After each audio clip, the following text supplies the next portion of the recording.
Boa tarde, o Sociedade Civil está de regresso, seja bem-vindo. Um estudo norte-americano divulgado há dias indica que comer peixe contribui para vivermos mais. Quais são os benefícios de consumir peixe? É o tema de hoje. O Sociedade Civil de hoje fala sobre as vantagens da ingestão de pescado. Analisamos os números do consumo de peixe e ficaremos a saber quais são as espécies que mais chegam à mesa dos portugueses. Para além disso, mais à frente neste programa, fique com uma sugestão de uma receita simples que pode confeccionar com a ajuda das crianças. E como não podia deixar de ser, uma receita de bacalhau.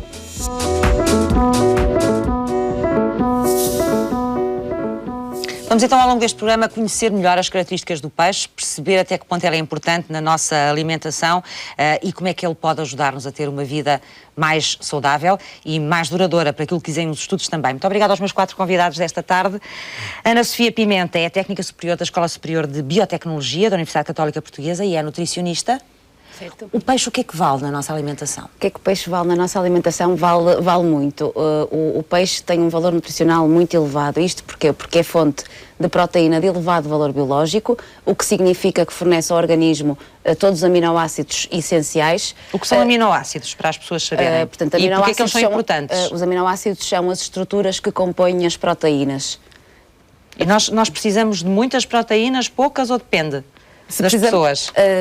As recomendações apontam para que adultos saudáveis necessitem de 0,8 gramas de proteína por cada quilo de peso corporal. Portanto, são as recomendações norte-americanas que nós usamos aqui em Portugal. E o peixe tem muitas proteínas? E o peixe é uma fonte significativa de proteína de elevado valor biológico, lá está a volta a dizer. Que há outras proteínas que não têm um valor por exemplo, tão elevado. As proteínas dos vegetais não têm tanto valor porque não conseguem fornecer ao organismo todos os aminoácidos essenciais. Ao contrário não daquilo... são tão completas, é isso? É isso, não são tão completas. Ao contrário do que acontece com o peixe, com a carne e com os ovos. Para além das proteínas de alto valor biológico, o peixe também tem características nutricionais muito interessantes, nomeadamente porque é fonte de vitaminas A e vitamina D, sobretudo o peixe gordo, e também de minerais, nomeadamente o selênio, o zinco, também o fósforo e o potássio. Além disto tudo, tem gordura também, portanto não fornece hidratos de carbono, o peixe, mas fornece gordura. E os hidratos de carbono dão-nos energia, não é? Os hidratos de carbono dão-nos energia, sim, estão mais associados, por exemplo, aos cereais, ao arroz, à massa, à batata, ao pão também. Mas falando da gordura do peixe, é uma gordura que, ao contrário da gordura da carne, é uma gordura que é benéfica, que é cardioprotetora, portanto confere benefícios protetores em termos de saúde cardiovascular. E estamos a falar em concreto dos ácidos gordos ômega 3, que certamente irão ser bastante explorados ao longo do programa. Muito bem, já vamos saber, vamos aprofundar ao longo do programa melhor todas essas qualidades, essas características do peixe e todas essas substâncias que ele nos dá.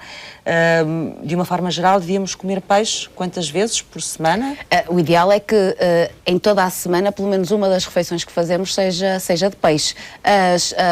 Só uma em 7 dias? Não, estou a dizer, uma em 7 dias não. Portanto, segunda, terça, quarta, quinta, sexta, sábado e domingo, pelo menos uma das refeições, seja ao almoço, seja ao jantar, que seja de peixe. E depois a outra, ou carne, ou ovos. Então devíamos comer peixe todos os dias, na prática, numa das duas principais refeições. Exatamente. É isso. Agora, em termos de recomendações, e isto tem muito a ver também com a ingestão de ácidos gordos ômega 3 de origem marinha, a American Heart Association recomenda o consumo de peixe pelo menos 2 vezes por semana, especialmente peixe gordo, exatamente para satisfazer as necessidades de cerca de 400 a 500 miligramas por dia de DHA e de EPA. Portanto, ninguém percebeu lá em casa o DHA e o EPA, ficamos na mesma. É verdade, tem razão, peço desculpa. São os ácidos gordos ômega 3, portanto, marinhos. O DHA, hoje em dia, eles encontram-se em alimentos fortificados e, portanto, é natural que os telespectadores... O que é que são alimentos fortificados? Estava a fazer assim uma série de perguntas todas de uma vez. Tenho que perguntar. Portanto, são alimentos que foram fortificados, que foram enriquecidos em algum nutriente. Olha, se eu não perguntar, as pessoas não percebem o que está a dizer, não é? Temos que tentar simplificar um bocadinho a linguagem, de forma a que as pessoas consigam perceber, não é? Exatamente, tem razão. Não lidamos com estes conceitos todos os dias. E aí eu dizer que os alimentos fortificados são, então, alimentos que são enriquecidos em determinados nutrientes. E hoje em dia, por exemplo, pode-se encontrar frango, fiambre, iogurtes, pão, bolachas, que tenham no rótulo ricos em ômega 3, EPA e DHA. Com certeza que as pessoas já viram isso. O EPA é o ácido eicosapentaenoico e o DHA é o ácido docosahexaenoico, que são ácidos gordos essenciais para a nossa saúde. Muito bem. João Branco, bem-vindo, é vice-presidente da Direção Nacional da Quercus.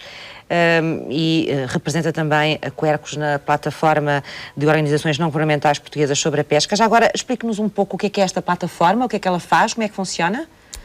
Ora bem, esta plataforma junta um conjunto de associações não governamentais do ambiente para refletir e trabalhar sobre os assuntos da pesca e do peixe. E ela existe já há muito tempo? Já há uns anos. Já há uns anos. E o que é que vocês fazem em concreto? Refletem sobre o quê? Que problemas é que tratam? Ora bem, desde os problemas da sustentabilidade da pesca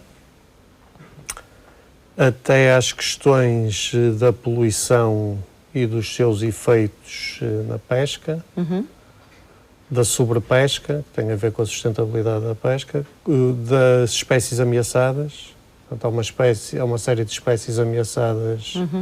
Fazem estudos também sobre estas questões? Não, só as discutem? Fazemos alguns estudos também, ao nível de cada ONG. É preciso não esquecer que também há peixe nas águas de interior, portanto há peixe nos rios e nos lagos, portanto, e nomeadamente a Quercus tem vários estudos sobre peixes de águas de interior. E depois estas vossas reflexões feitas na plataforma, para que é que servem? São apresentadas a alguém? São divulgadas apenas? Portanto, tomamos posições públicas sobre uma série de assuntos, participamos nas consultas públicas das políticas. Eu também faço parte do EEB, que é uma Federação Europeia de Organizações Ambientais e, portanto, damos sugestões à Comissão Europeia e ao Parlamento Europeu, aliás, a deputados do Parlamento Europeu que nos queiram ouvir. E, portanto, no fundo, fazemos chegar lobbying também aos políticos, não é? E a quem tem que tomar decisões. Tentamos fazer chegar. É a informação que vocês têm. Tentam fazer chegar porque geralmente não são ouvidos nessas Muitas decisões. vezes não. Não são ouvidos. E em relação a Portugal, qual é o panorama que me pode traçar nesta matéria, em termos ambientais, da forma como, se a nossa pesca é sustentável, se não é? Até que ponto é? É mais preocupante a pesca no mar do que nos rios e nos lagos, ou não? Ora bem, em relação à pesca no mar, ela não pode ser vista limitando Portugal, Só porque Portugal. o mar não tem fronteiras. Claro. Não é? Portanto, o problema da pesca do mar é um problema global. E sabe-se que há diversas espécies que podem entrar em ruptura, ou seja, podem desaparecer, pelo menos nas quantidades a que é costume capturá-las, como, por exemplo, o atum, o peixe-espada, a solha e o bacalhau, só para dar uns exemplos mais conhecidos. E, portanto, a gestão desses estoques é preocupante. Agora, em relação à pesca de interior, há graves problemas porque há alterações de habitat graves com a construção de barragens nos cursos de água, que impede a migração de certos peixes, nomeadamente, por exemplo, da lampreia, que tem um grande valor económico. Migração como? Elas passavam de uns sítios para os outros e agora não conseguem passar. Exatamente. Há cursos de água que foram interrompidos, é Exatamente. isso? E elas perderam locais onde faziam o quê em concreto, para percebermos? Portanto, a lampreia sobe os rios, Sim. sobe os rios durante um período do ano, que é mais ou menos na altura da Páscoa, e portanto, em muitos sítios deixou de subir os rios. Porque não consegue passar. Porque não consegue passar, o que traz avultados prejuízos em muitos locais, porque as pessoas deixaram de poder apanhar lampreia, e além disso existe uma proliferação de espécies exóticas nas águas interiores, como por exemplo a perca ou a axigã, peixe-gato e outros. Não são peixes próprios daqui? Não são peixes próprios daqui, são peixes introduzidos e que nas barragens, como a água é mais quente, mais parada, mais turva, etc. Eles dão-se bem nessas águas? Dão-se bem nessas águas e acabam por matar e por competir e acabam por matar toda a fauna autóctone daquelas dos zonas. peixes. E isso acontece porque são em maior quantidade, reproduzem-se mais, é isso? Sim, e por causa da alteração do habitat. Exóticas. Portanto, com a alteração do habitat, as espécies autóctones deixaram de estar adaptadas aos habitats alterados e as espécies exóticas são introduzidas deliberadamente e ilegalmente por pescadores desportivos, porque é muito fácil eu levar um saco de peixe e deitar para uma barragem, e depois esses peixes acabam por dominar toda a fauna autóctone. Aliás, a Agência Portuguesa do Ambiente considerou para o período 2013-2020 um dos assuntos de maior importância e emergentes exatamente a invasão de exóticas, nomeadamente a invasão com peixes exóticos. Esses peixes servem depois para ser pescados, é isso? Para a tal pesca desportiva? Servem. E são usados também na alimentação, ou não? Alguns, sim. Alguns deles são. Nuno Bittencourt, bem-vindo, é médico cardiologista do Centro Hospitalar de Gaia Espinho. O peixe, que papel é que tem ou pode ter no combate a algumas doenças? Aliás, o peixe deve fazer parte de uma alimentação variada e isso é que... Isso é que pode evitar as doenças? Exatamente. Porventura é que temos falhado e até há um bocadinho modas que a cada passo surgem e dizem agora é bom, é o óleo, agora é que é bom, é o peixe, agora o que é bom é o azeite. E isso tem sido sucessivo ao longo dos últimos anos. E o que nós sabemos em termos científicos é que o que é bom é ter uma alimentação variada. E uma alimentação variada e rica... E não excessiva também, muitas vezes. E não excessiva, claro. É que habitualmente nos previne de vir a desenvolver doenças. No caso do peixe, e esses estudos que têm surgido recentemente, vêm confirmar que realmente o peixe tem características importantes em termos de melhoria do chamado perfil lipídico, do colesterol e da forma como depois se desenvolve a doença coronária. Portanto, nesse aspecto pode ser um protetor do nosso organismo? Exatamente. O que os estudos têm vindo a demonstrar mais recentemente é que realmente há qualquer coisa no peixe, e parece ser realmente os ômega 3, porque agora finalmente foram testar mesmo pacientes que em 92 tinham níveis mais altos e compará-los com doentes que tinham níveis mais baixos do tal ômega 3, que são estes ácidos gordos de que falamos. E que depois foram seguindo ao longo do tempo e foram verificando que realmente os doentes que tinham nessa altura um nível mais baixo destes ácidos gordos circulantes que provêm do peixe, tiveram um melhor prognóstico, portanto desenvolveram menos doença coronária, menos acidentes vasculares cerebrais, que são realmente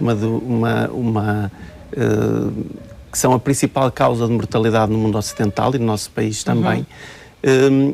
Nós até em termos de AVCs, como é conhecido, somos um dos países da Europa com maior taxa de acidentes vasculares cerebrais, e isso talvez advenha do facto de nós termos perdido um bocadinho aquela nossa tradição de comer um pouquinho de tudo, incluindo o peixe, mas também termos uma alimentação variada, e que ao longo do tempo, sobretudo nas últimas décadas, fomos começando a ter uma alimentação mais à base de como é feito nos Estados Unidos, ter mais uma alimentação mais à base de comida saciante e imediata, e fomos perdendo um bocadinho aquela dieta mediterrânica que é conhecido, e mais uma vez também este ano, simultaneamente com este estudo de que falei, surgiu um estudo também na New England, que é um jornal de referência médica internacional, que mais uma vez vem provar as vantagens de uma alimentação variada, baseada...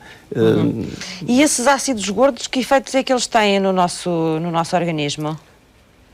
A principal vantagem destes ácidos gordos, os tais ácidos gordos que provêm do peixe e que são benéficos, é a diminuição da progressão da doença aterosclerótica. A doença aterosclerótica, que é a doença que forma, não sei se é possível mostrar... Entretanto, mostrarão. Um slide. Sim, um slide que trouxe, não é? Para a gente ver. Exatamente. Que tem a doença aterosclerótica forma-se, desenvolve-se através da formação de acumulação de gordura dentro da parede dos vasos.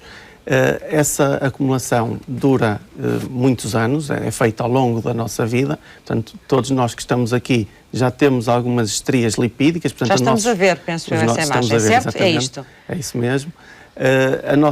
Estamos, espero eu, nas primeiras fases do desenvolvimento desta Sim. doença, mas começamos ao longo da nossa vida a acumular depósitos lipídicos debaixo do endotélio, que é a camada que reveste o vaso, e esses depósitos é que vão depois evoluir, e à medida que essa placa, chamada placa lipídica, vai crescendo, às nossas artérias, não é? Vai ocupando o lumen da artéria, o espaço que temos para o sangue circular, e pior do que isso, à medida que vamos tendo uma alimentação que vai sendo pró-aterogénica, portanto que vai depositando lípidos dentro desta placa, ela vai crescendo e a sua capa de revestimento torna-se mais fina e propensa a romper. Quando rompe, e quando nós expomos, e isso está ali bem demonstrado neste slide, quando expomos o lumen do sangue, onde há sangue, a esse conteúdo lipídico no interior da placa, surgem os tais infartos, porque o sangue ali coagula, porque esse lípido, essa gordura que lá está, estimula a formação de trombos e, portanto, tapa completamente aquele vaso. Ao tapar o vaso, os tecidos deixam de ser irrigados, e se for um tecido como o coração, temos os infartos agudos do miocárdio, se for no cérebro, temos os acidentes vasculares cerebrais. Isto só para explicar qual é o papel dos ácidos gordos aqui.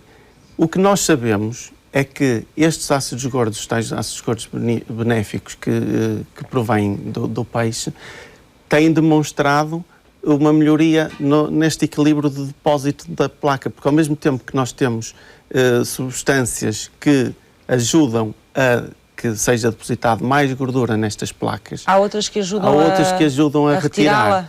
E algumas dessas são precisamente os ácidos gordos. Isto de uma forma um bocadinho simplificada. Sim, tem que ser simplificado para nós percebermos, não é? Não vale a pena ser muito técnico, senão não percebemos basicamente, nada. Os ácidos gordos ajudam a retirar ou a beneficiar as moléculas que retiram lípido dessa placa e, portanto, tornar esta placa mais estável. Pedro Jorge, bem-vindo, é membro da fileira do pescado.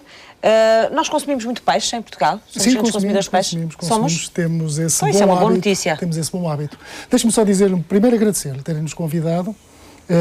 A fileira do pescado, dizer-lhes um pouco o que é a fileira. Sim, é bom conhecermos melhor o que é. A fileira do pescado, portanto, é uma plataforma que reúne todas as associações, ou estão representadas todas as associações da fileira, portanto, desde a captura, através da ADAP, a transformação, através da ALIF, a ACOP, que são dos comerciantes de pescado, a AIB, que é das indústrias de transformação do bacalhau, e a ANIC, que é das conservas de peixe. E depois a DOCA Pesca, que é um partner que tem um papel de relevo na promoção e no controle e na divulgação do pescado português, fresco, onde passa toda a comercialização. E em que é que isso vos ajuda, estarem todos juntos, numa fileira? Entendemos que é importante para que haja um único interlocutor junto do consumidor e junto das outras instâncias. É bom que a fileira fale toda uma só voz, porque dá-nos outra representatividade diferente do que cada um a falar por si individualmente, a falar só sobre o dá-vos outro conhecimento também, não é? Outra notoriedade, sem dúvida. Eu só dizer-lhe o seguinte, portanto, estamos muito satisfeitos que haja um reconhecimento dos benefícios para a saúde e para a dieta mediterrânica da composição, da introdução ou pelo menos da manutenção do peixe na alimentação com caráter de regularidade. Nós comungamos perfeitamente.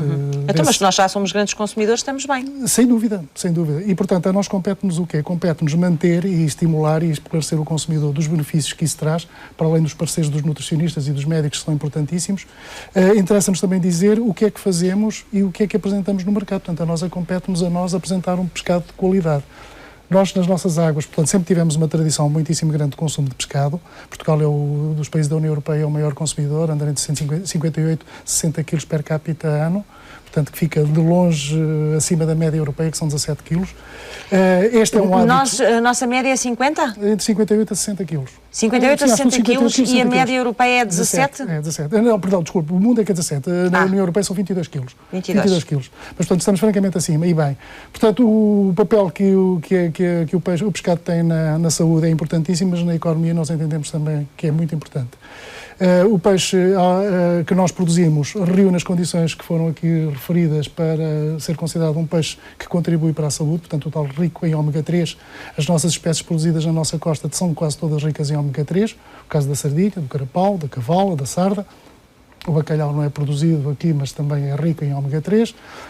Portanto, nós temos pescado de qualidade e que é apresentado ao consumidor em formas de apresentação ótimas. Portanto, a nossa as nossas empresas de produção estão modernizadas e têm o cuidado de garantir a cadeia de valor do pescado, as indústrias de transformação também, e, portanto, o consumidor, quando come peixe produzido pela indústria portuguesa, sabe que está a comprar um produto de qualidade, que lhe faz bem à saúde e que, por outro lado, preserva todas as características, tanto quanto possíveis, do próprio pescado, através das transformações e da congelação e da adição, no caso da salga, portanto, também as características naturais da cura tradicional do bacalhau, nas conservas também a forma como ele é tratado.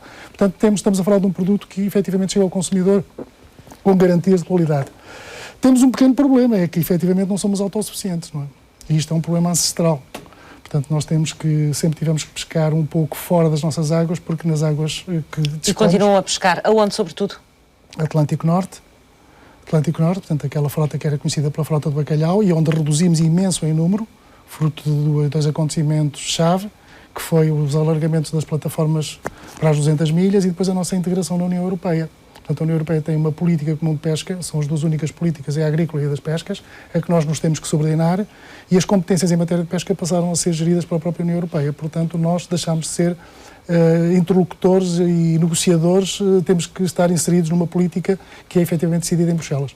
Isto tem vantagens, porque nem tudo tem inconvenientes, mas também trouxe fortes inconvenientes para países fortemente dependentes da pesca. Deixámos de decidir onde é que pescamos, como pescamos, sem etc., dúvida, não é? Sem dúvida. Já vamos aprofundar mais isso também. Vamos conhecer qual é o peixe que os portugueses mais consomem, quais são as espécies capturadas em maior quantidade e como é que a pesca e os preços do peixe têm evoluído.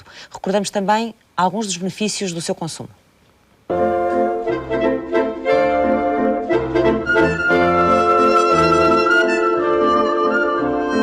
O consumo de peixe em Portugal é dos mais elevados da Europa e do mundo. De acordo com o relatório europeu de 2012, o consumo per capita rondava os 57 quilos, um valor muito acima da média europeia, onde cada pessoa consome cerca de 27 quilos por ano. Diz o Instituto Nacional de Estatística que o volume total das capturas de pescado diminuiu 3,3% até abril de 2012, face ao mesmo período de 2011.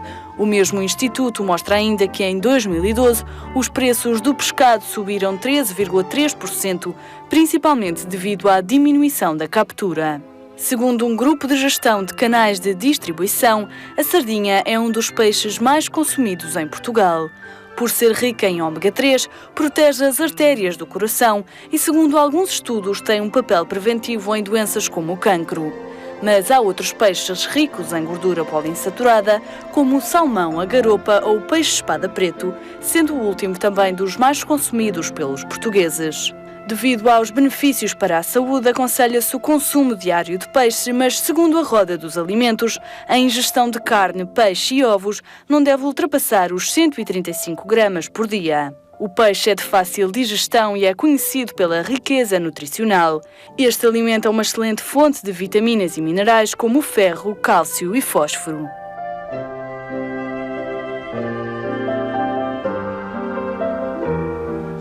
Ana Sofia, a forma como consumimos o peixe é importante?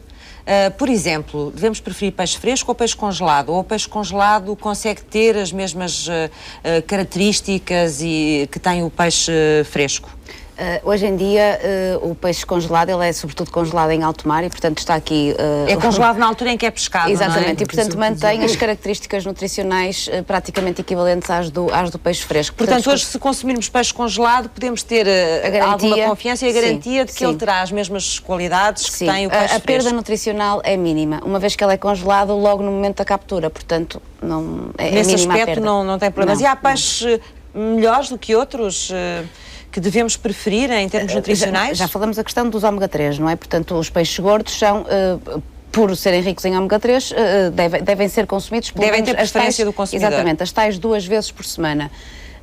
Depois há outra questão aqui, se calhar o meu colega João Branco até me pode dar uma ajuda, que é a questão do peixe às vezes poder estar contaminado com alguns metais pesados, nomeadamente o metilmercúrio. Falaram do peixe-espada, que é um dos peixes, na peça, não é? Que é um dos peixes que é mais consumido pela população portuguesa e, de facto, é preciso ter alguma atenção neste tipo de peixes que podem estar contaminados. Quanto maior for o peixe... Mas a gente, quando compra, não sabe. Não sabe, é isso. Por isso, quanto maior for o peixe, significa que é um peixe predador. Os peixes peixes, não é? Alimentam-se de outros peixinhos e o metilmercúrio vai-se bioacumulando na cadeia alimentar. O que quer dizer que é provável que os peixes maiores estejam mais mercúrio acumulado que os peixes pequeninos. Exatamente, e portanto devemos dar preferência aos peixes mais pequenos, nomeadamente à sardinha, por exemplo, e ao carapau.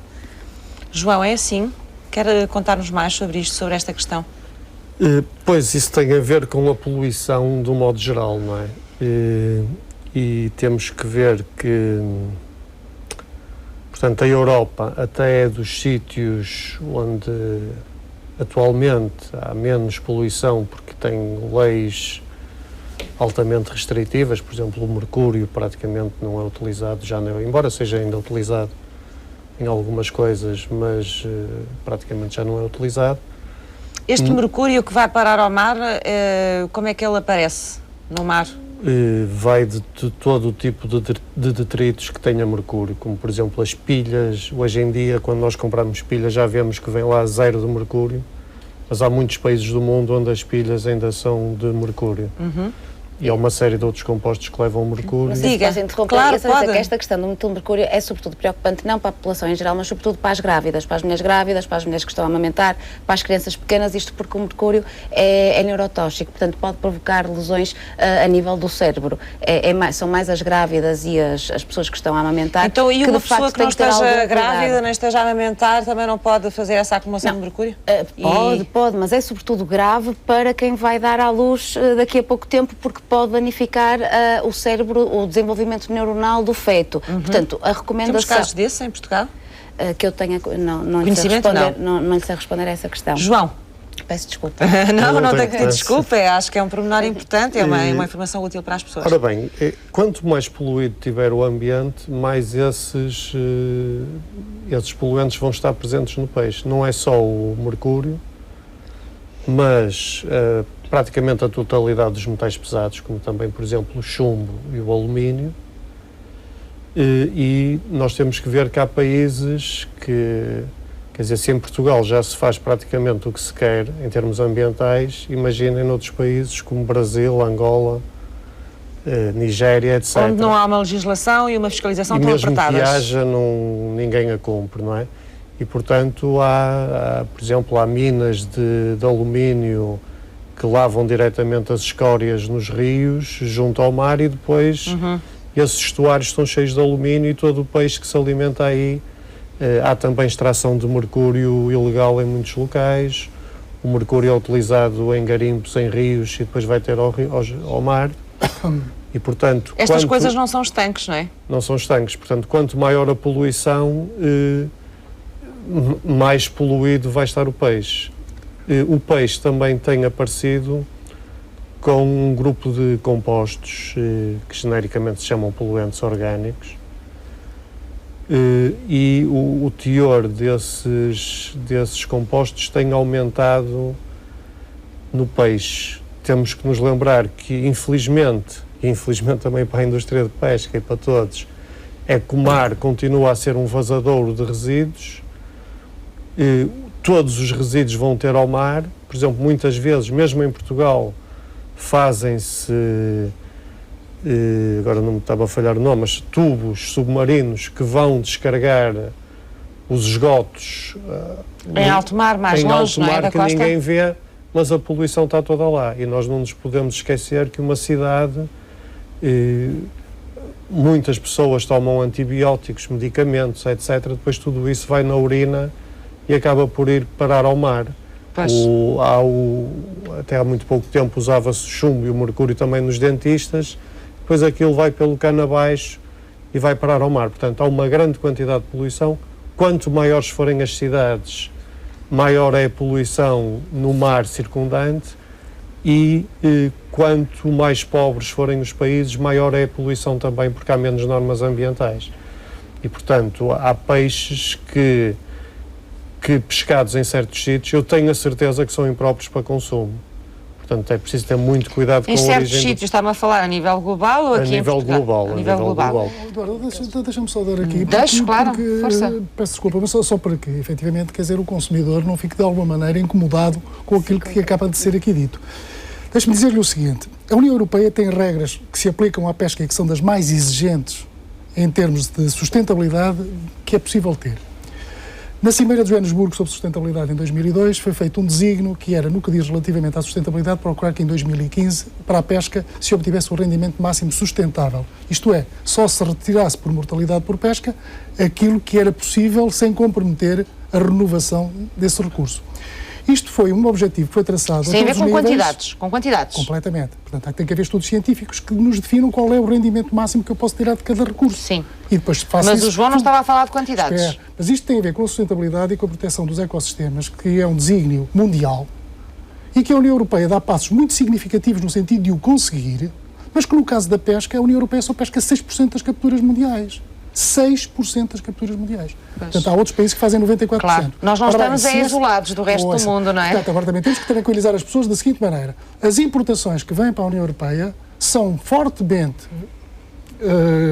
sujeitas a regras higiosanitárias perfeitamente rígidas e estanques, que visam precisamente evitar que produtos que tenham contaminantes acima dos limites consentidos possam entrar. Agora, se me disser o que é que se passa na União Europeia para de vez em quando serem detectados, é porque, como em tudo na vida, a União Europeia tem 27 países e o nível de cumprimento de cada país, relativamente à legislação existente, não é uniforme.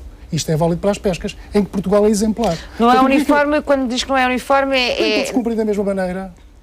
Tanto... Pedro Jorge, mas deixa-me só dizer-lhe uma coisa. Mas, por exemplo, eu não comia um peixe pescado ao largo de Hong Kong, por exemplo. Mas não tem garantias de que ele não esteja cá.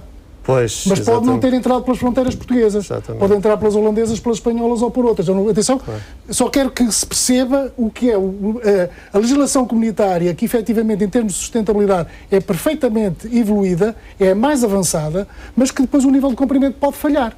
Portanto, eu tenho esta experiência nos produtos. Portanto, o nível de cumprimento pode falhar de país para país, mas depois, como os produtos circulam de forma livre dentro completamente. Da União Europeia... Completamente. Agora, o que eu pretendo dizer é essa segurança nunca é uma segurança a 100%, como é óbvio. Como em tudo.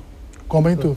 Portanto, aí tem que haver realmente um cuidado das autoridades comunitárias em termos de auditorias, e eles têm-nas e fazem-nas, não só aos países que pretendem exportar para a União Europeia, como depois as portas de entrada, porque elas estão definidas. No pescado existem os PIF, postos de inspeção fronteiriça, portanto, produtos que vêm de países terceiros têm que entrar obrigatoriamente e com tempos de comunicação de chegada e têm que ser analisados antes de entrar no mercado. Agora, se isto é feito com rigor em todos os países da União Europeia, eu posso dizer que em Portugal é, nos outros não vou garantir. Porque é assim em tudo, como no nível de cumprimento da política comum de pesca, aquela que se nos aplica a nós somos exemplares na forma como a cumprimos e por isso a sustentabilidade das pescas portuguesas é afirmada pela própria União Europeia. Portanto, o que nos está a dizer é assim, se comerem peixe português, ficam descansados. Obrigado, era aí que eu queria chegar. Era aí que eu queria chegar. Tem um nível de segurança muito maior do que eventualmente noutros casos. Porque nós sabemos perfeitamente que o caso, por exemplo, da aquicultura, onde dizem, portanto, em que efetivamente há uma concentração muito grande de pescado por metro quadrado, diferente, portanto, é como aos frangos de aviário, não é? Portanto, eventualmente poderão haver produtos que estão controlados e autorizados a serem administrados aos peixinhos, mas que, noutros lados, se calhar não existe esse tipo de controle. E por isso é que a União Europeia só produz 1.300.000 toneladas em aquicultura e só a China produz 35 milhões. Quase 30 vezes mais que a União Europeia. Portanto, claro. Precisamente porquê? Porque as regras são completamente diferentes. As regras sociais e ambientais são completamente diferentes. Nuno, se o peixe não estiver em condições, tiver problemas, nomeadamente ao nível de toxicidade, pode ter um efeito contrário na nossa saúde, em vez de ser benéfico, pode prejudicar? Sim, e como é que pode prejudicar? Isso é evidente que sim, na fase um peixe estragado, como qualquer comida estragada, na fase aguda, obviamente que dá problemas níveis de infecção, toxinas que vêm a prejudicar, mas normalmente isso é detectado porque isso está associado a uma doença aguda. E isso normalmente é fácil de detectar porque dá as gastroenterites habituais. Do ponto de vista, o que as pessoas normalmente não detectam são coisas que se calhar vão fazendo no dia-a-dia e que é curioso. E eu agora lembrei-me, estava a ouvir falar e lembrei-me de que não interessa só a forma como se come, mas a forma como se cozinha é muito importante. E lembrei-me de um caso curioso, que ainda era eu interno que fui aos Açores e fui para a Ilha das Flores fazer consultas de cardiologia, que era uma população que à partida consome bastante peixe e estava eu à espera que tivessem um controle do perfil lipídico bastante aceitável e que em teoria, pelo que eu ia falando, realmente eram pessoas que consumiam bastante peixe e até uma alimentação relativamente variada. Mas quando se vai a ver a forma como eles cozinhavam o peixe, eu comecei a interrogar o que é que se passava, porque todos os doentes tinham um péssimo controle do seu colesterol. E comiam muito peixe. E comiam muito peixe. A questão está, à medida que eu ia interrogando as pessoas, fui vendo, então esta gente parece que não sabe comer peixe de outra maneira, se não sendo peixe frito e sempre da mesma maneira.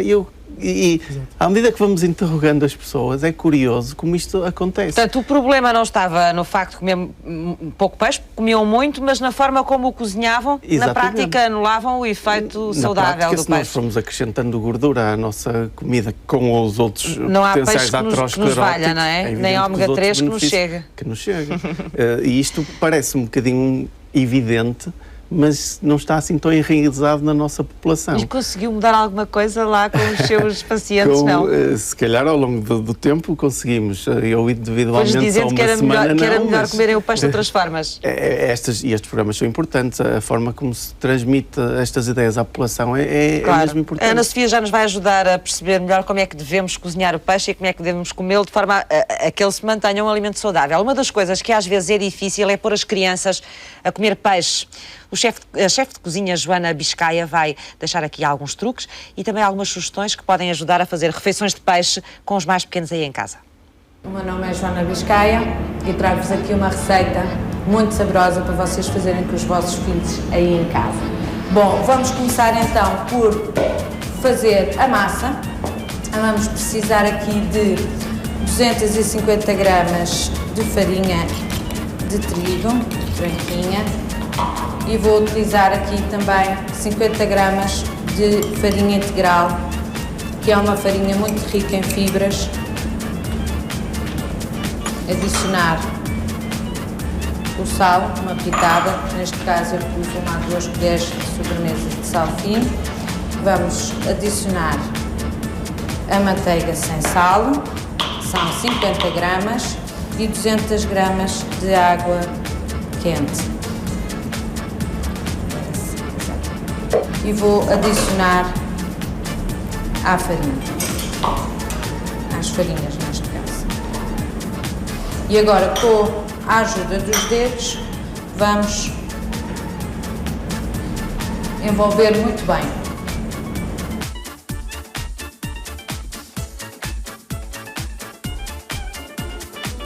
Vou começar por ralar um pouco, já ralei aqui, mas vou ralar mais um pouco de cenoura, aqui projeto de alho francês, e vamos começar por cortar em julienne.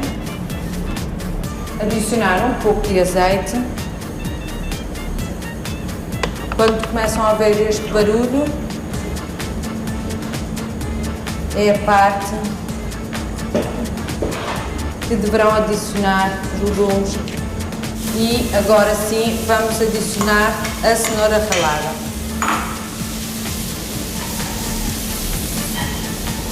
E como aqui o atum já está cozinhar, é só adicionar, não precisa de cozinhar quase nada, é só envolver aqui enquanto está quente e já está. Vamos então começar por colocar o recheio e vamos pincelar os rebordos. Tem que ter mesmo muita atenção e não deixar os rebordos tapados com o recheio. Ora, muito bem, já está. E vamos sim agora colocar por cima o peixe. Podemos aqui dar a volta, não é muito grave. Vamos adicionar.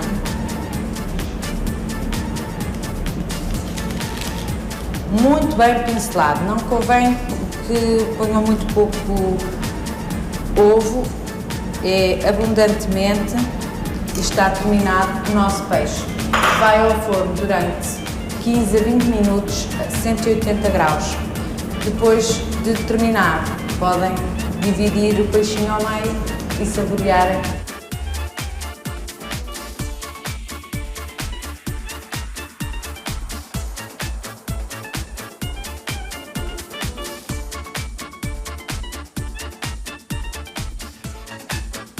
Isto é um peixe disfarçado, Ana Sofia, não é? Para as crianças o comerem com mais facilidade. É um prato divertido. Hã? É um prato divertido e saudável. É um prato divertido. Estávamos aqui a falar das formas de comer peixe. Quais serão as melhores? Aquelas que devemos usar com mais frequência? Com mais frequência. Portanto, também o peixe... podemos comer um peixinho frito de vez em quando, não? Sim, de vez em quando podem. Uma vez por mês, 2 vezes? O peixe é um alimento muito interessante porque é muito versátil. Existem Na forma como se pode cozinhar, não é? Exatamente. Existem tantas espécies de peixe que podemos explorar os mais diversos métodos culinários. Portanto, podemos cozer a vapor, podemos grelhar, assar, exatamente.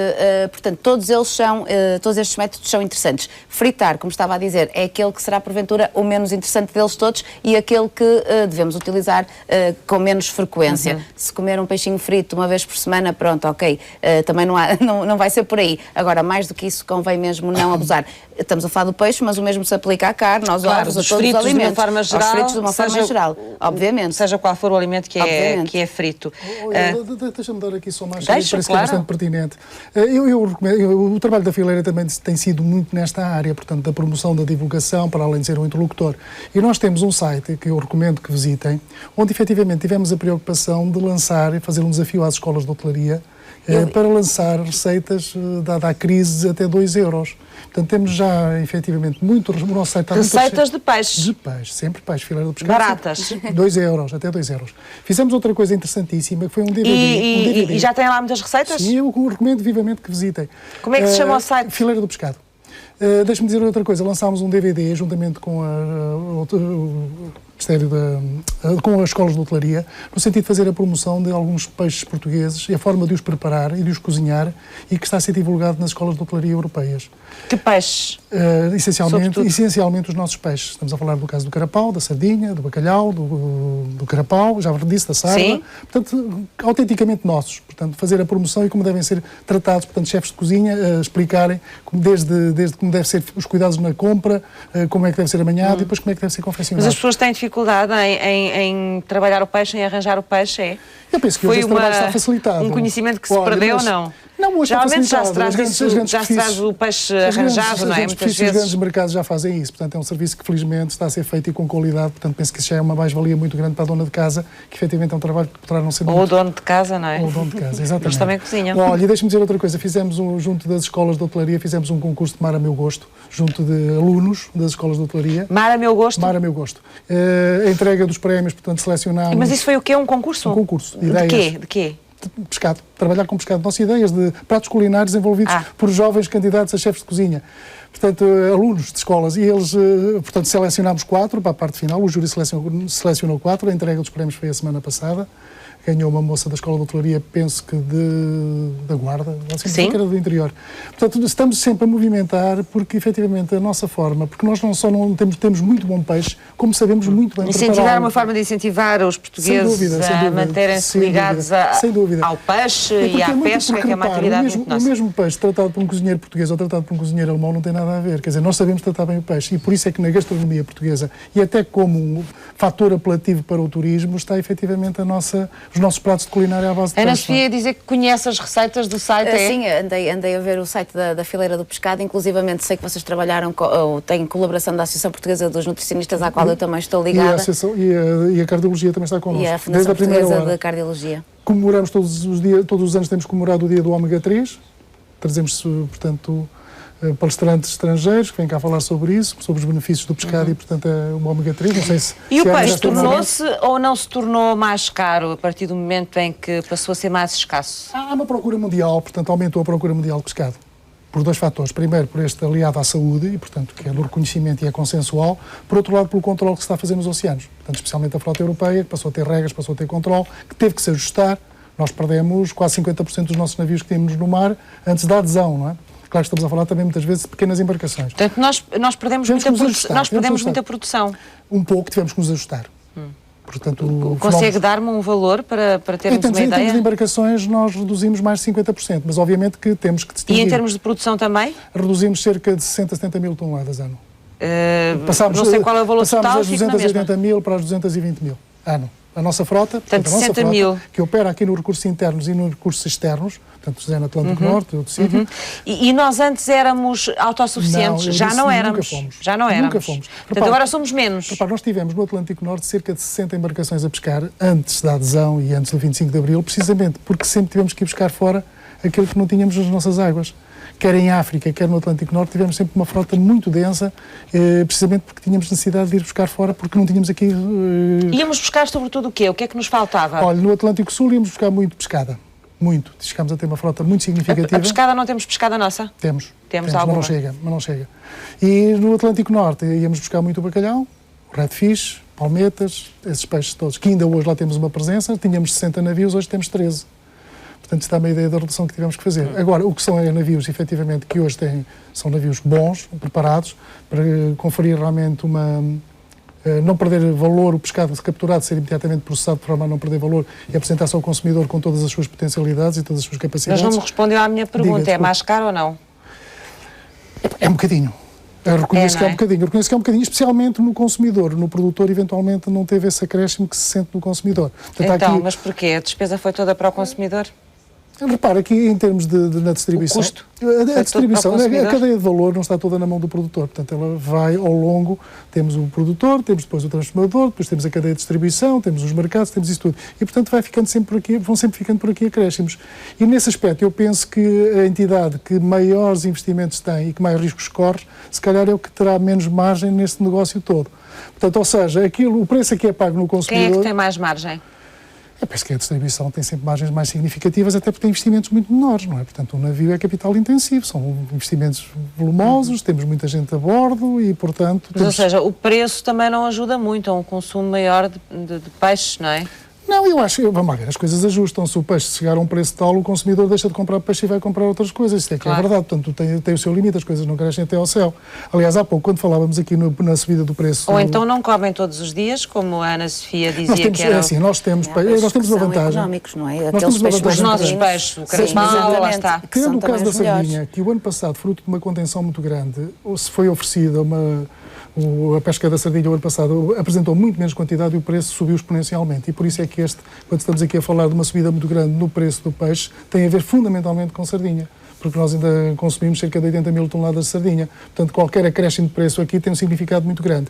O que eu queria dizer é o seguinte, nós na nossa costa temos recursos que não são totalmente aproveitados e que são muito ricos em ômega 3 e que aparecem no consumidor a preços acessíveis, que é o caso da sarda, é o caso da cavala, que é um peixe interessantíssimo e que temos em quantidades. Foi um peixe desprezado durante muito tempo, não foi? A cavala? O nosso parceiro na fileira, a Doca Pesca, fez precisamente o ano passado campanhas muito grandes sobre a utilização da cavala com chefes de cozinha nos mercados municipais. E a sarda existe em todo o país? A sarda tem épocas do ano em que aparece, portanto mas não aparece todo o ano e aparece muito mais no sul do que no norte, ou é impressão minha? Mais no norte. É ao contrário? É, mais no norte. Atingiu uma valorização muitíssimo grande, a sarda. É um peixe realmente muito rico e que hoje tem uma procura mundial muitíssimo grande. Mas a quantidade não é muita, não é? Não aparece assim... Nós temos 4.000 e tal toneladas que podemos capturar, é a nossa altura, porque, como sabe, nós temos limites de capturas. E a cavala também não aparece assim com muita facilidade? Aparece. O carapau aparece. O carapau, nós podemos pescar muito mais carapau, ou seja, nós temos um total admissível de captura, portanto temos uma cota para carapau que não esgotamos. Nós temos cerca de 22 mil toneladas e andamos nas 12, nas 14, ou seja, sem risco para o recurso podemos pescar aqui muito mais. Pronto, portanto é uma potencialidade que temos, é um peixe que é relativamente barato e que também estamos a falar mais uma vez de um peixe também rico em ômega 3. Portanto, ou seja, o consumidor tem uma oferta de peixe nosso, que, enfim, rico e que pode ser saudável e que se calhar não tem que gastar muito dinheiro, não é? Portanto, a nós compete-nos precisamente fazer este trabalho que estamos a fazer, que é demonstrar como é que pode ser cozinhado, como é que podemos maximizar, como é que podemos fazer o seu aproveitamento, e isso é um trabalho que a fileira está a fazer e penso com algum sucesso. E que ajuda também, com certeza. João, a nossa pesca hoje é sustentável já ou ainda há trabalho a fazer? Eu julgo que em Portugal não será insustentável. Julgo que é sustentável, então? Julgo que sim, embora... Portanto, como lhe disse, a sustentabilidade tem que ser vista a um nível global. Não é? E a esse nível como é que estamos? A esse nível, pelas informações que tenho, estamos mal. Portanto, pelos vistos, há sobrepesca a nível mundial e há... Sobretudo fora da União Europeia ou dentro da União Europeia fora também? Da União Europeia. Porque, como disse aqui o nosso amigo, dentro da União Europeia, felizmente, há regras mais restritivas. Eu agora gostava era de dizer outra coisa em relação ainda ao peixe e ao consumo do peixe é que o peixe selvagem, desde que cumprindo as condições de sustentabilidade e outras, como por exemplo capturas acidentais de espécies ameaçadas, etc., é muito melhor do que comer a maior parte da carne que se vende em Portugal, que é produzida em regimes intensivos e é alimentada, sabe-se lá com quê. Portanto, aquilo tem rações que teoricamente são reguladas, mas de tempos a tempos ouvimos falar nos nitrofuranos, nas hormonas, até placenta humana já meteram na ração das vacas, não é? E, portanto, não há dúvida que o peixe selvagem é muito melhor do que a carne em produção intensiva. Atenção, porque há carne em produção extensiva que é de grande qualidade, nomeadamente das raças autóctones, mas a carne em produção intensiva, quer de frangos, quer de bovinos, tem impactos brutais sobre o ambiente, muito mais... E nós, apesar de comermos muito peixe, comemos mais carne do que peixe, de forma geral, não é? E o que voltando à questão não sei se diz aquicultura ou aquacultura, acho que pode ser das duas maneiras. Quem diga aquicultura. Pode ser das duas maneiras, portanto, esse peixe também é uma produção, embora haja umas mais intensivas do que outras, mas como é óbvio, quando estamos a falar de produções intensivas, então cai nos mesmos problemas do que o aviário intensivo e que a vaca intensiva, porque também não sabemos que rações é que aquilo leva. Quer dizer, se aldrabam as rações... Então, mas se a gente não sabe, também não sabe se o peixe é bom ou mau. Pois, exatamente, é o que eu estou a dizer.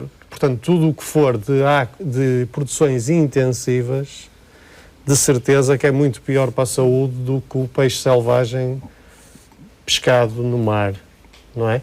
E mesmo os próprios vegetais. Porque os próprios vegetais de produção intensiva também estão carregados de poluentes e de produtos químicos. E, portanto, o peixe selvagem continua a ser um produto, apesar de todos os problemas que comparando com os outros... Comparado com os outros, continua a ser um produto selvagem e, por isso, muito menos exposto aos poluentes.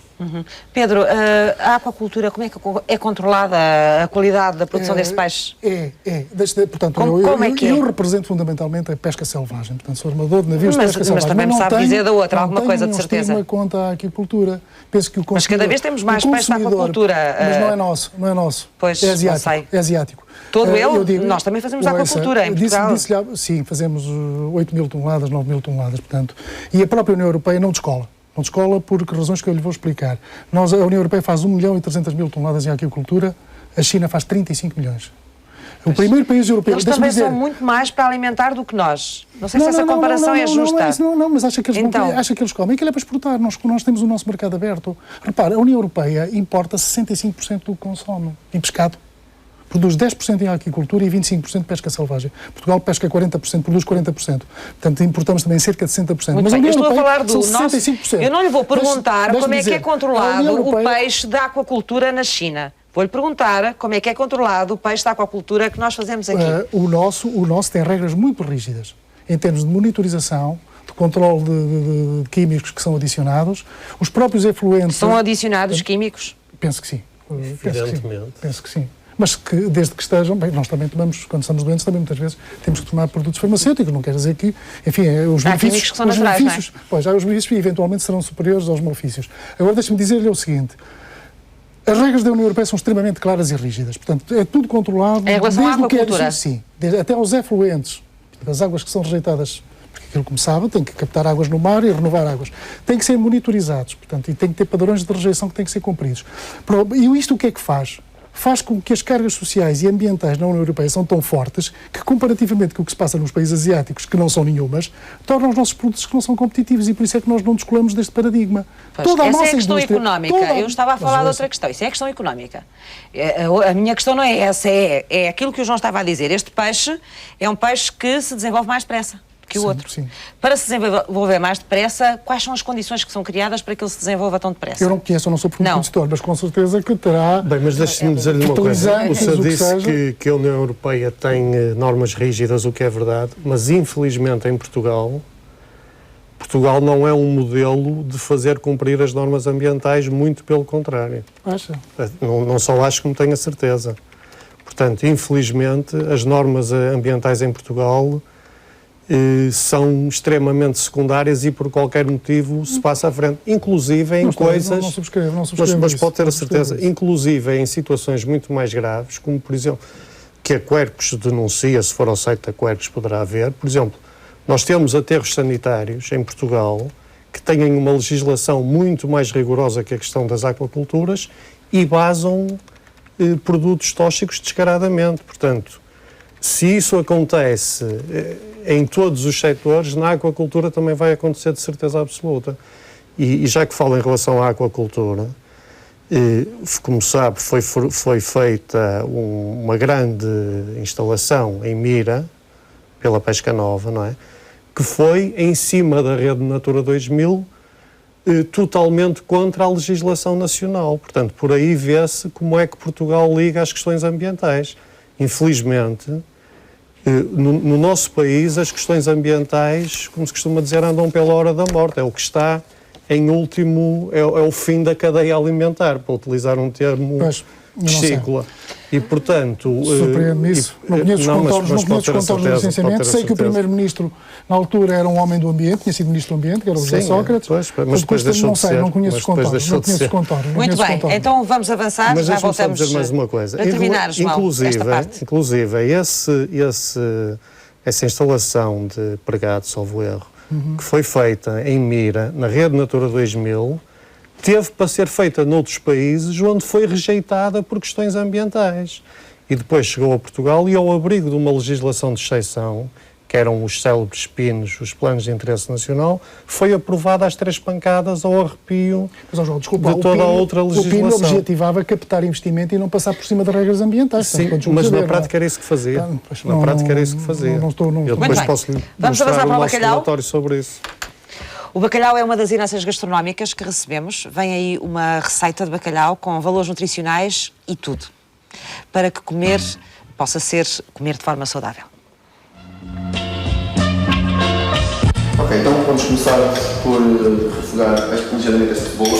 Atenção aos refogados, que não devemos deixar refogar muito, porque é um processo não muito agradável, vai queimar a gordura e vai dar um sabor não muito agradável e nada saudável. Por isso vamos colocar o azeite, vamos colocar a cebola e vamos deixar estar num brando e até se possível tapado para que a cebola confeccione e não ganhe muito cor, não faça aquele aspecto de refogado. Vou deixá-la estar aqui, vamos colocar um pouquinho de sal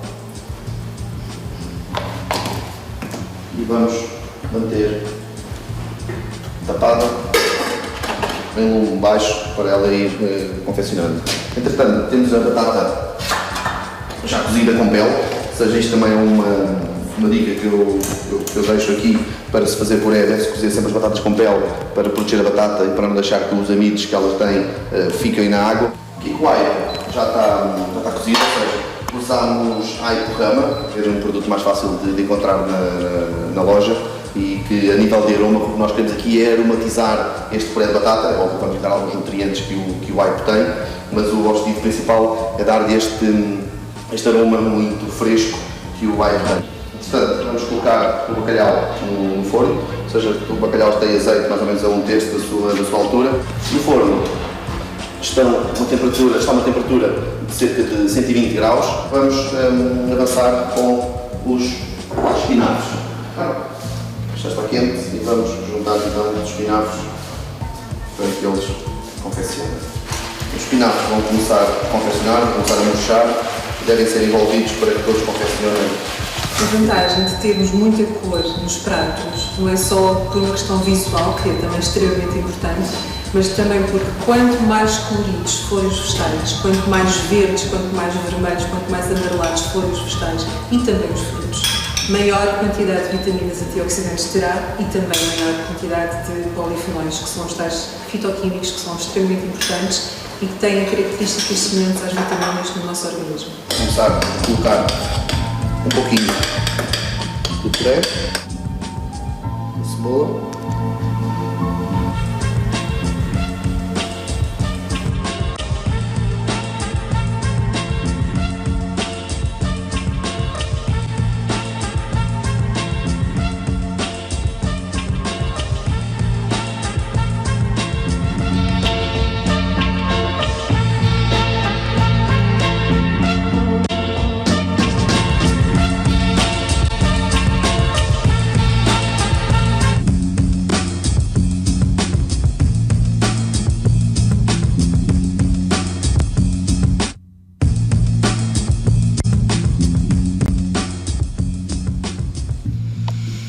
Hoje não faltam sugestões lá para casa, após jantar. Ana Sofia, tinha-me falado há pouco, no início da nossa conversa, sobre as vitaminas do peixe também. Quais eram? As vitaminas do peixe, de uma forma geral, o peixe é fonte de vitaminas do complexo B e depois o peixe magro também tem, mas mais o peixe gordo, vitaminas lipossolúveis, a vitamina A e a vitamina D. E agora, para que servem essas vitaminas? Porque é que são importantes? As vitaminas do complexo B são muito importantes para o metabolismo energético. A vitamina A, importantíssima. Para nós conseguirmos produzir energia, para o nosso organismo conseguir produzir a energia que necessita para se mexer, para as funções do dia-a-dia. Precisa desse complexo B? Das vitaminas do complexo B. Muito São bem. muitas. Tiamina, riboflavina, vitamina B12, por exemplo. A vitamina B12 é aquela vitamina que está muito associada aos regimes vegetarianos, não porque tenham, mas pela falta dessa vitamina. Portanto, é uma vitamina que só se encontra nos produtos de origem animal e, portanto, o peixe fornece quem praticamente faz esse tipo 100%. de dietas tem esse problema depois de déficit da vitamina B12, tem que ir buscar a vitamina B12 de outra forma, sim. Depois a vitamina D é importantíssima para promover a correta absorção de cálcio e de fósforo pelo organismo. E a vitamina A para a visão e também como vitamina antioxidante que nos protege da ação dos radicais livres. Portanto, para além dos ácidos aminoácidos ou dos ácidos gordos... Dos aminoácidos, proteínas, portanto são as estruturas das proteínas. E depois os ácidos gordos, que é o tal ômega 3, os ômega e das 3, vitaminas. exatamente. Há mais alguma coisa que seja importante no peixe? Há os minerais, por exemplo, uma fonte que nós nunca associamos a cálcio, nós quando pensamos em cálcio, pensamos em leite, pensamos em iogurte, pensamos em iogurte. Agora, por exemplo, o peixe pode ser uma fonte interessante de cálcio a partir do momento que se come com espinhas, ou seja, aquela sardinha pequenina. A sardinha pequenina, que é frita, não é? Normalmente as pessoas comem tudo, até as espinhas comem, é uma excelente fonte de cálcio. E os rabinhos, não é? Os rabinhos, se calhar, já não têm tanto cálcio. Mas, é só a espinha. Mas a espinha é a parte pior, sim, ainda por cima. As cabeças? Não, e as conservas de sardinha também são feitas com as sardinhas pequeninas. Também são uma fonte... As conservas também são uma boa forma de comer peixe? Sim, as conservas são uma excelente forma de comer peixe. A única coisa menos positiva... é assim, as conservas para o seu fabrico, elas são submetidas a um processo térmico, um processamento térmico, não é? E aí pode haver alguma degradação de alguns nutrientes, mas não é pode nada... Pode ter menos, não é tão rico esse peixe, é exatamente, mas não é nada também de significativo. A única... coisa menos boa, digamos assim, das conservas é que podem ser adicionadas de sal. Portanto, os consumidores têm que ter atenção, têm que olhar para o rótulo e escolher aquelas conservas que têm o menor teor de sal. Mas depois temos uma variedade muito grande, há umas que é com tomate, outras só em óleo. Em óleo, em azeite. É assim, o melhor, se estamos preocupadas com a nossa linha, não é? É consumirmos as conservas em água. Só a linha ou com as nossas artérias também? Também. Se estivermos também preocupadas com as artérias, também podemos consumir as conservas em azeite, desde que depois ele seja bem escorrido. As conservas em óleo são um bocadinho mais económicas, é certo, mas se calhar eu pessoalmente optaria pelas conservas em azeite ou em água, se bem que em óleo basta escorrer, deixar escorrer muito bem. Portanto, uma das refeições de peixe pode ser substituída por conserva. Sim. É isso? Que estão a regressar em força, não estão? Na moda. Deixe-me dizer-lhe que na nossa balança comercial estão a ter um efeito muito positivo, portanto estamos a exportar imenso e estamos a procurar que sejam criados novos produtos, o caso da cavala, portanto fazer o seu aproveitamento, não só vendem fresco como em conserva, portanto tem tido aqui um dinamismo muitíssimo bom, portanto, ou seja, fecharam-se muitas fábricas, é o que toda a gente diz, mas havia tantas fábricas e fecharam-se, tudo bem, mas o que é certo é que as que ficaram modernizaram-se e têm hoje efetivamente uma agressividade muito grande e estão a dar uma ajuda muito grande. Temos procura no mercado nacional para a conserva? Ou estamos a exportar sobretudo? Sabe que Portugal sempre teve um litoral muito grande e portanto sempre teve preferência pelo peixe fresco, mas tem realmente muito consumo, principalmente o interior, e em termos de exportação é uma procura imensa. Temos um problema, é que muitas vezes não temos matéria-prima em quantidade suficiente. E repare, para nós o que é importante... Matéria-prima é o peixe, não é a capacidade... Não é a capacidade de produzir a conserva. É o rendimento máximo sustentável, é só que não devemos tirar... Por mortalidade por pesca, não devemos ir além daquilo que é possível o recurso regenerar-se, autorregenerar-se. E, portanto, para isso existem os limites e os taques que são fixados. E, portanto, nós temos que perceber que temos que cumprir isso e nós já percebemos isso há muito tempo. Agora, o que eu lhe queria dizer é o seguinte, é muito bom, na nossa fileira da pesca, nós temos acesso à matéria-prima. Ou seja, não acontecer que dominamos, por exemplo, no caso do bacalhau, em que precisamos de umas 200 mil toneladas, nós só capturamos 10 mil. Portanto, as outras são provenientes de importações de países, muitos deles que nos querem fazer patifarias, como o caso da Noruega com os polifosfatos. Portanto, e o que é que eu quero dizer? É que é um know-how que nós temos, que é tradicional, que é a cura tradicional do bacalhau, mas que estamos muito dependentes dos outros. Portanto, se a cadeia de valor ficar toda cá, ou seja, nós tivermos acesso à matéria-prima e a nossa indústria trabalhar com a nossa matéria-prima, fica muito mais riqueza no país e temos uma garantia de sustentabilidade muitíssimo maior do que estamos dependentes a estes saltos e baixos. E uma qualidade maior também do produto, por aquilo que me está a dizer. Sem dúvida. Nuno, falou-me aqui no arranque do programa de um estudo norte-americano que eu gostava que nos detalhasse um pouco mais. Que estudo é esse? Nós também falámos no arranque do programa. E que resultados é que ele trouxe, ou que pistas é que nos dá? Este estudo, comecei a falar no início do programa norte-americano, é precisamente um estudo que vem confirmar estas suspeitas que havia de que realmente o ômega, estes ácidos gordos, que têm algum impacto na mortalidade. E até aí não havia nenhum estudo que comprovasse isso? Com medições dos níveis plasmáticos, portanto, no sangue de indivíduos, medições destes níveis de ômega 3, não. É o primeiro. Havia estudos, normalmente observacionais, que nos sugeriam que as populações que consumiam mais peixe que tinham realmente uma melhor sobrevida, pelo menos em termos de doença cardiovascular. Este estudo comprova essa melhor sobrevida nas pessoas que tinham níveis mais altos de ômega 3, e é preciso dizer que são pessoas que tinham estes níveis por consumo de peixe e não por suplementos. Portanto, nós não sabemos realmente qual é o impacto dos suplementos, mas sabemos que as pessoas que tinham este nível mais alto de consumo de peixe testado no sangue tiveram depois uma melhor qualidade de vida, ou pelo menos tinham menos morbilidade e mortalidade. Isso é importante para os médicos, este tipo de indicações?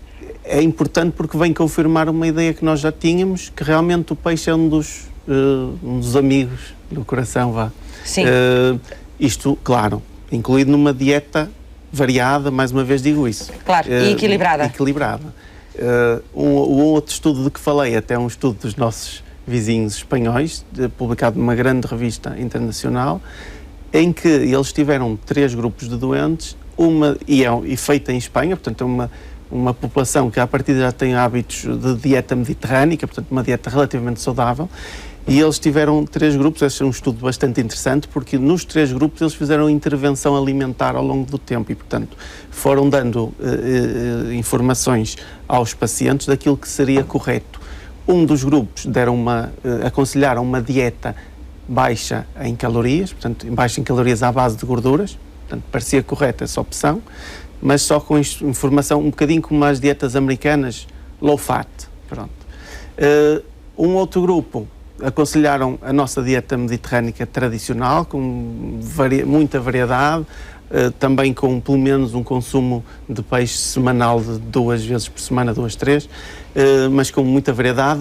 Desses grupos acrescentaram azeite, davam azeite semanal para as pessoas consumirem daquele grupo, acrescentavam, ensinavam pratos que levavam azeite, e um terceiro grupo, em vez de levarem o azeite, era mesmo o grupo, mas levavam amêndoas, nozes, avelãs, portanto, frutos secos. E o que é curioso é que estes 2 grupos, com a dieta mediterrânica, e que houve esta intervenção na dieta mediterrânica, separaram-se ao longo do tempo em termos de benefícios daquele outro grupo que tinha a dieta de baixa gordura. Estas coisas não são imediatas, não é? Isto é preciso um tempo longo para perceber quais são os efeitos no organismo das pessoas, não é? Exatamente. Isto são estudos que têm pelo menos 10 anos de seguimento e com uma população muito grande. Porque antes disso não temos capacidade. Há uma pessoa que tem, isto não é imediato, não é uma pessoa que tem níveis altos de colesterol que vai morrer no dia seguinte, isto ao longo do tempo. Quando falou aqui de sobrevida, em relação às pessoas que comem mais peixe, tem a ver com o facto, sobretudo, das pessoas não terem doenças fatais mais cedo. Não chegam a desenvolver as placas de aterosclerose que falei, até ao ponto em que elas estão tão instáveis que acabam por abrir, exporem-se ao sangue e formarem os seus trombos dentro das artérias, que são fatais muitas vezes.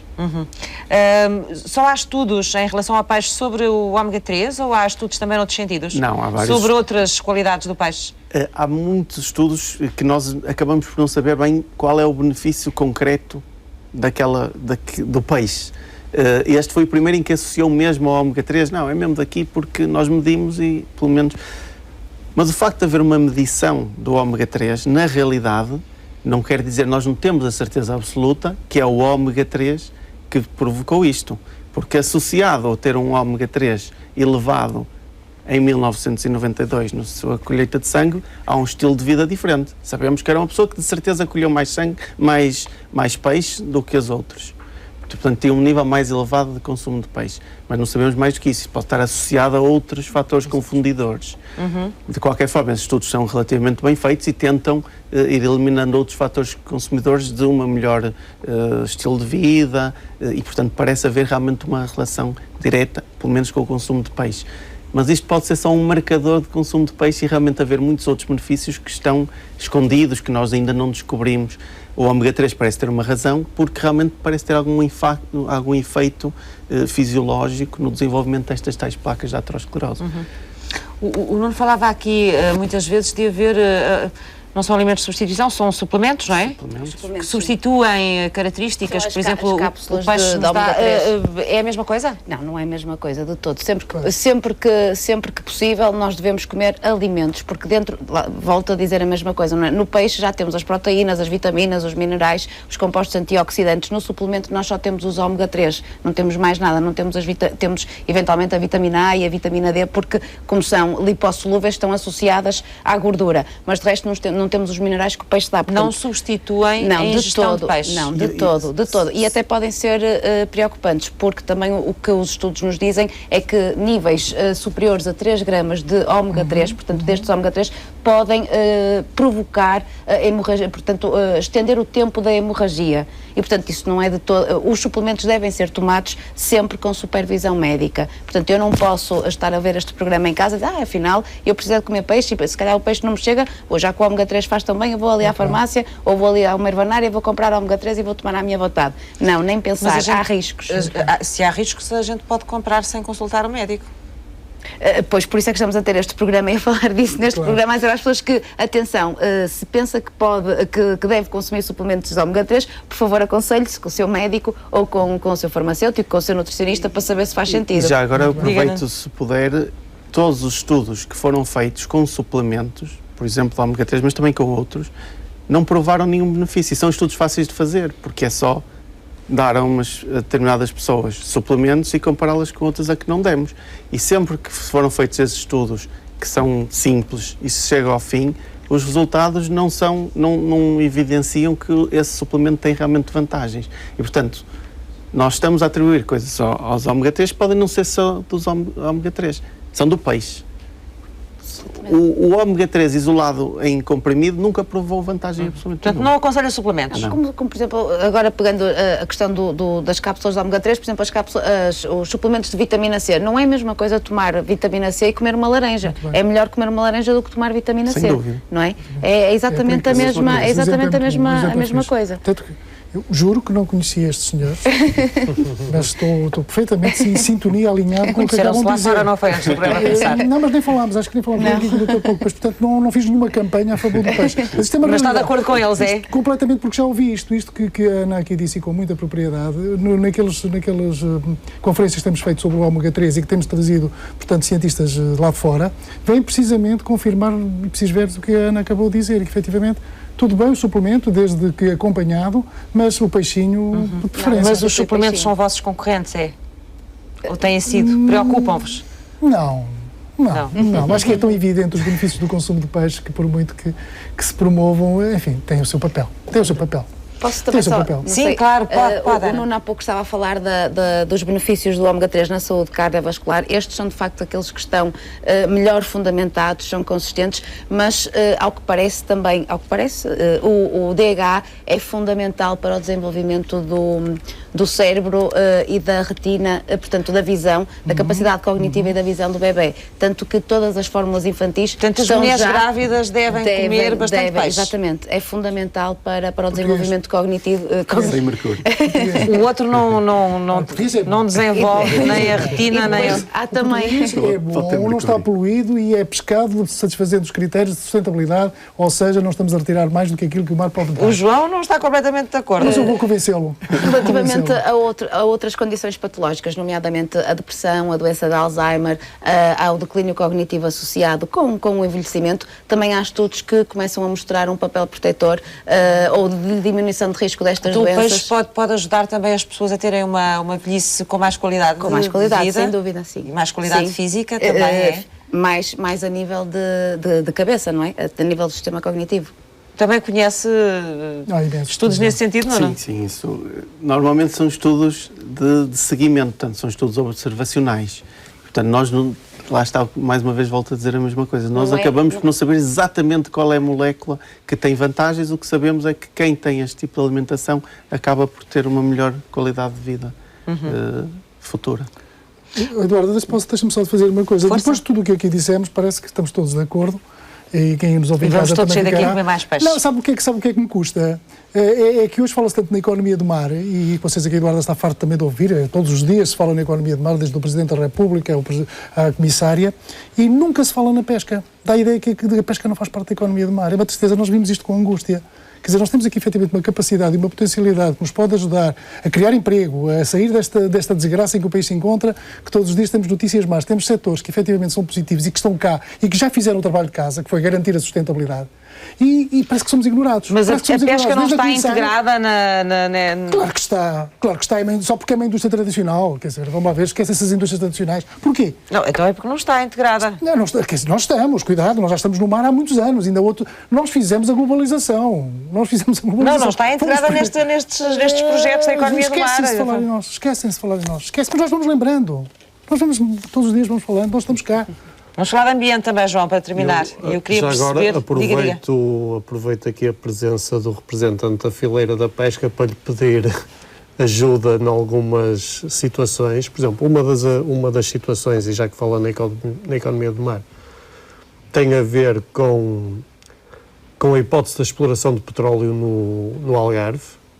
Não está a ser explorada ainda, pois não? João, sabe que a pesca em mares internacionais muitas vezes tem sido afastado precisamente porque as plataformas querem se instalar e nós somos incómodos. Exatamente. É que nós acabamos, se calhar, por ser incómodos para algumas entidades que se querem instalar. Claro, mas nesse caso, felizmente houve alguns autarcas do Algarve que tiveram a coragem de se manifestar contra isso, porque, quer dizer, o Algarve é um destino turístico e julgo também, que não estar a dizer mentira nenhuma, que é muito importante para a pesca, nomeadamente... Sem dúvida. Portanto, aí ambientalistas... E também quem está ligado à pesca podem se juntar, não é? Unir esforços. Existe uma outra situação que, não sei, que até foi divulgado em praticamente todos os jornais no domingo, que foi um estudo de um engenheiro aqui da faculdade de uma universidade do Porto, ou de Aveiro, por causa dos sedimentos que não estão a chegar à praia. Não sei se ouviu isso. Ouvi. Por isso é que as praias estão a diminuir. Portanto, só já chegam 25% dos sedimentos que deveriam chegar naturalmente às praias. Eu não sou especialista em biologia marinha, mas calculo que isso tenha também influência de algum modo nos ecossistemas aquáticos. E está prevista a construção de pelo menos mais 4 grandes barragens, 3 no Rio Tâmega e uma no Rio Tua, que vão ainda agravar mais esta situação de não chegada dos sedimentos à praia e, portanto, todo o ecossistema costeiro está a ficar alterado porque vai ficar sem areia, porque as areias estão a ficar retidas e vão ficar ainda mais.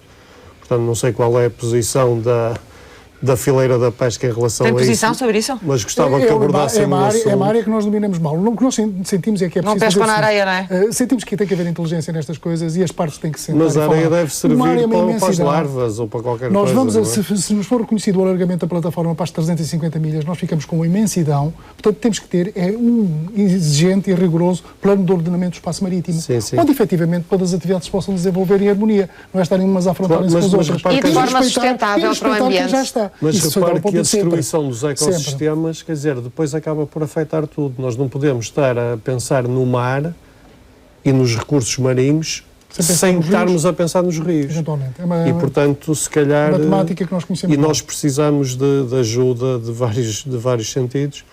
E ainda mais uma situação que as organizações, com certeza até já ouviu falar nisso, as organizações da Pong Pesca irão lançar uma campanha para reciclagem de redes de pesca. Nós temos os nossos navios. Pronto. Estamos com contentores precisamente a tentar limpar os mares, o lixo que vem trazendo para a Fazer terra. reciclagem? Sim, isto é um projeto que está a ser feito em colaboração com a DOCA Pesca. Exatamente. Agradeço. Claro que isto é um projeto complicado, porque depois, quando nós trazemos, é preciso que haja alguém ajusante que se encarregue de resolver o problema. E não há neste momento, portanto, vocês estamos a trabalhar. Então, mas já estão a tirar as redes do mar, o que é que fazem quando chegam à terra com elas? Contentores onde tentamos pôr, mas por enquanto esse problema não está resolvido, mas está neste momento em trabalho juntamente com a DOCA Pesca, tentar dar cobertura e numa adesão voluntária, precisamente para tornarmos os oceanos mais limpos. Nós estamos nessa. Nós estamos nessa e que queremos é ser respeitados. E que percebam o trabalho de casa que nós vimos fazendo há anos, é que isto não nasceu agora. Repara, as nossas aproximações às comunidades científicas, aos ambientalistas, já as fizemos há muitos anos. Este diálogo que estamos aqui a ter, nós já temos com a Pong Pesca, temos com a LPN, nós vamos a todas as reuniões, nós estamos nos comitês científicos, precisamente sabemos que temos que trabalhar todos em conjunto, todos temos que trabalhar em rede, e efetivamente só assim é que conseguimos fazer alguma coisa. Agora, queremos é que reconheçam o que tem sido feito. E aí temos sido muito, muito maltratados. Não digo por vocês, digo até no plano internacional para a própria comissária, que não gosta efetivamente de nós. Elegeu-nos como programamento mas os pescadores são os inimigos. No mar estão-se a passar coisas gravíssimas. Uma delas já toda a gente deve ter ouvido falar, que são as ilhas de plástico. Claro.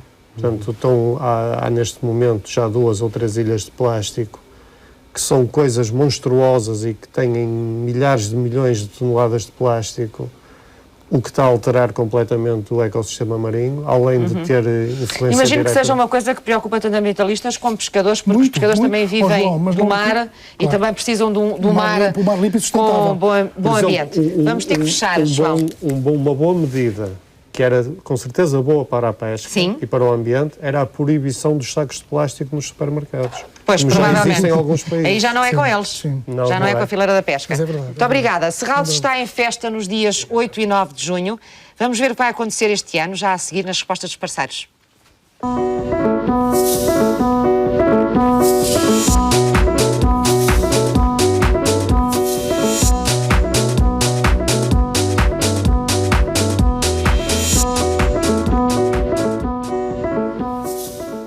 Olá, Cristina, bem-vinda. A Cristina Passos é diretora de projetos especiais da Fundação de Serralves e responsável pelo Serralves em Festa, que também é um projeto especial. Especialíssimo. Mas já com uns anos, não é? Já com E muito conhecido, não só de quem está no Porto, mas do país inteiro. O que é que vai acontecer este ano no Serralves em Festa? Bom, este ano a grande novidade é que vamos precisamente celebrar 10 anos de Serralves em Festa. Começámos em 2004 e 2014 é, sem dúvida, um ano muito, muito especial.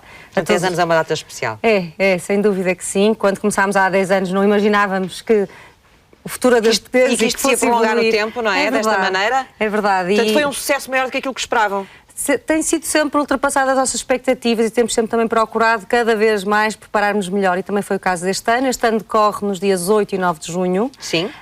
E, portanto, a partir das 8 da manhã, quem quiser vir passar um dia em grande a Serralves pode vir, estaremos todos lá para os acolher. Uma das características desta festa é que ela dura 48 horas? 40 horas até à meia-noite do domingo. Mas nunca para nessas 40 horas? Nunca para. Quem quiser pode efetivamente lá ficar às 40 horas. Não temos onde dormir, mas há sempre aquelas soluções mais improvisadas. A verdade é que... Há quem fique lá 40 horas? Já houve histórias que sim. Verdadeiramente isso nunca foi verificado. Aquilo que nós podemos prometer é que quem quiser pode entrar, sair, ver um espetáculo de música, um espetáculo de dança, participar, porque este projeto é também muito interativo, não é? Muitos dos projetos só funcionam se as pessoas participarem, e esse é o espírito da festa também, porque são muitas as disciplinas que são apresentadas condensadamente em 40 horas, nos 18 hectares do nosso parque.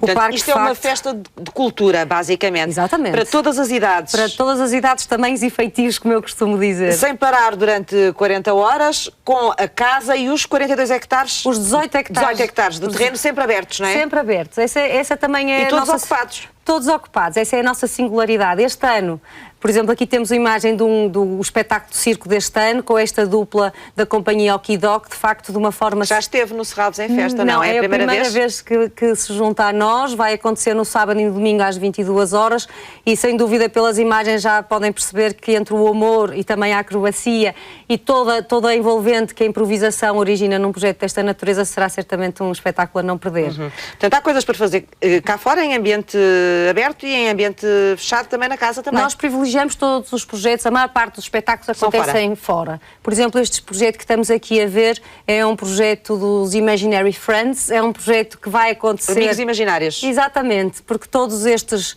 puppets que vemos aqui, estes bonecos, no fundo depois assumem as posições e quem se torna o principal... Misturam-se com pessoas de carne e osso. Exatamente, exatamente. Vai ser um percurso, vai no mínimo surpreender aqueles que estão pura e simplesmente a apreciar a paisagem, a participar em oficinas, porque também há oficinas e workshops.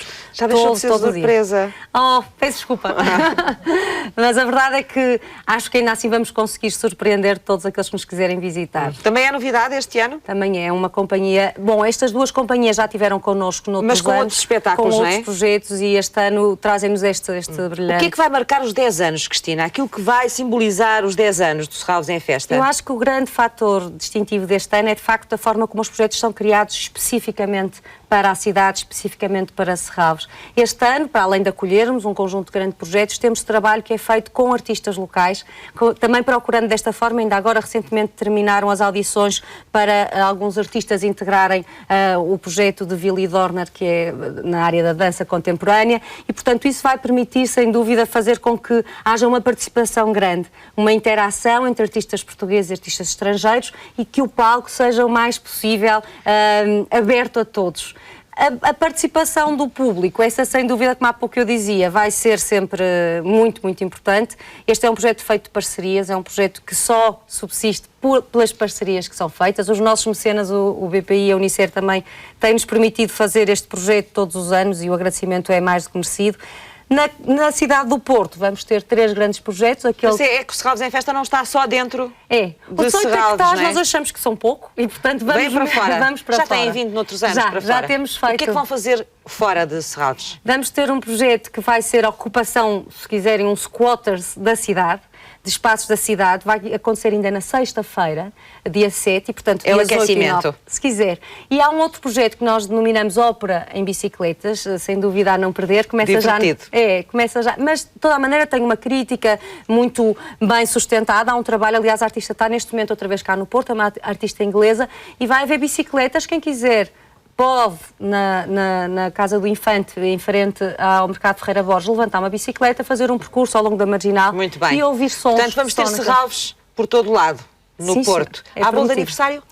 Bom, é uma sugestão, vamos já pensar nisso. Tratar disso. Cristina, obrigada por ter vindo à Sociedade Civil. Muito obrigada. Vem aí a agenda agora, há muitas coisas para ver e para fazer. Ora, tome nota.